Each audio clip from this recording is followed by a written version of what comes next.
ಮತದಾರರಿಗೆ ನೆರವಾಗಲು ರಾಜ್ಯ ಸರ್ಕಾರವು ಗ್ರಾಮ ಪಂಚಾಯತ್ ಮಟ್ಟದಲ್ಲಿ ವಾಸಸ್ಥಳ ದೃಢೀಕರಣ ಪತ್ರವನ್ನು ಮತದಾರರ ಪಟ್ಟಿಯ ವಿಶೇಷ ಸಮಗ್ರ ಪರಿಷ್ಕರಣೆ ಪ್ರಕ್ರಿಯೆಯಲ್ಲಿ ಅಗತ್ಯ ದಾಖಲೆಗಳಾಗಿ ದೃಢೀಕರಿಸುವ ಕುರಿತು ಚುನಾವಣಾ ಆಯೋಗವು ಸ್ಪಷ್ಟೀಕರಿಸಬೇಕೆಂದು ಉತ್ತರ ಕನ್ನಡ ಜಿಲ್ಲಾ ಕಾಂಗ್ರೆಸ್ ಪ್ರಚಾರ ಸಮಿತಿಯ ಅಧ್ಯಕ್ಷ ರವೀಂದ್ರ ನಾಯ್ಕ ಅವರು ಜಿಲ್ಲಾ ಚುನಾವಣಾ ಆಯೋಗಕ್ಕೆ ಆಗ್ರಹಿಸಿದ್ದಾರೆ.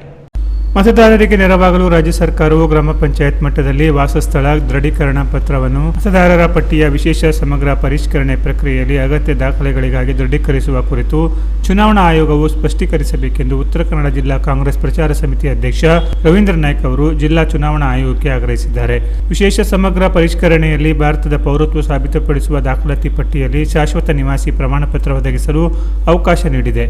ಮತದಾರರಿಗೆ ಅನುಕೂಲ ದೃಷ್ಟಿಯಲ್ಲಿ ರಾಜ್ಯ ಸರ್ಕಾರದ ಮುಖ್ಯಮಂತ್ರಿ ಡಿ.ಕೆ. ಶಿವಕುಮಾರ್ ಅವರು ಜೂನ್ 20ರಂದು ಸ್ಥಳೀಯ ಗ್ರಾಮ ಪಂಚಾಯತ್ ಅಭಿವೃದ್ಧಿ ಅಧಿಕಾರಿಯಿಂದ ವಾಸಸ್ಥಳ ದೃಢೀಕರಣ ಪತ್ರ ನೀಡಲು ಸೂಚನೆ ನೀಡಿದರು. ಆದರೆ ಚುನಾವಣಾ ಆಯೋಗವು ಕಂದಾಯ ಇಲಾಖೆ ನಿರ್ದಿಷ್ಟಪಡಿಸಿದ ಅಧಿಕಾರಿಯು ದೃಢೀಕರಿಸಿದ ವಾಸಸ್ಥಳದ ಪ್ರಮಾಣ ಪತ್ರ ಅವಶ್ಯವೆಂದು ವಿಶೇಷ ಸಮಗ್ರ ಪರಿಷ್ಕರಣಾ ಪಟ್ಟಿಯ 11 ವಿವಿಧ ದಾಖಲೆಯ ಪಟ್ಟಿಯಲ್ಲಿ ಉಲ್ಲೇಖಿಸಲ್ಪಟ್ಟಿದೆ ಎಂದು ಅವರು ಹೇಳಿದ್ದಾರೆ. ಕರ್ನಾಟಕದಲ್ಲಿ ಉಪ ತಹಶೀಲ್ದಾರ್ ದರ್ಜೆಗಿಂತ ಕೆಳಹಂತದ ಅಧಿಕಾರಿಗಳು ನೀಡುವ ಪ್ರಮಾಣ ಪತ್ರಕ್ಕೆ ಕಾನೂನಾತ್ಮಕ ಮೌಲ್ಯತೆ ಕುರಿತ ಚರ್ಚೆಯು ಮತದಾರರಲ್ಲಿ ಗೊಂದಲ ಉಂಟಾಗಿರುವುದರಿಂದ ಜಿಲ್ಲಾ ಚುನಾವಣಾ ಆಯೋಗವು ಮತದಾರರಿಗೆ ಸೂಕ್ತ ಮಾಹಿತಿಯನ್ನು ಸಾರ್ವಜನಿಕ ಹಿತಾಸಕ್ತಿ ದೃಷ್ಟಿಯಿಂದ ಮಾಹಿತಿ ನೀಡಬೇಕಾಗಿದೆ ಎಂದು ಅವರು ಹೇಳಿದರು. ಆಯೋಗದ ಉಲ್ಲೇಖದಂತೆ ಶಾಶ್ವತ ನಿವಾಸಿ ಪ್ರಮಾಣ ಪತ್ರವು ಪೌರತ್ವ ದೃಢೀಕರಣದ ದಾಖಲೆ ಎಂದು ಅರ್ಥೈಸಿದರೆ ರಾಜ್ಯ ಸರ್ಕಾರ ಉಲ್ಲೇಖಿಸಿದ ವಾಸಸ್ಥಳದ ದೃಢೀಕರಣ ಪತ್ರವು ವಿಳಾಸ ದೃಢೀಕರಣಕ್ಕೆಂದು ಅರ್ಥೈಸಲಾಗುತ್ತಿರುವುದರಿಂದ ಈ ಹಂತದಲ್ಲಿ ಜಿಲ್ಲಾ ಚುನಾವಣೆ ಆಯೋಗದ ಸ್ಪಷ್ಟೀಕರಣ ಅವಶ್ಯವೆಂದು ಅಧ್ಯಕ್ಷ ರವೀಂದ್ರ ನಾಯ್ಕ ಆಯೋಗಕ್ಕೆ ಆಗ್ರಹಿಸಿದ್ದಾರೆ.